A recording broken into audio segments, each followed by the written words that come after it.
Fakva.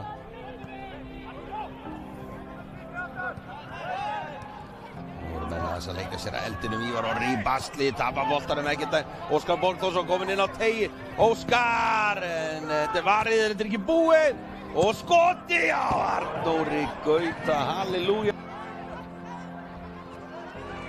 Og Eyþór Aron Völler, rétt framhjá. Hákvæðingar með hnífana aðeins á loft. Sveinn Gísli undir pressu frá Eyþóri.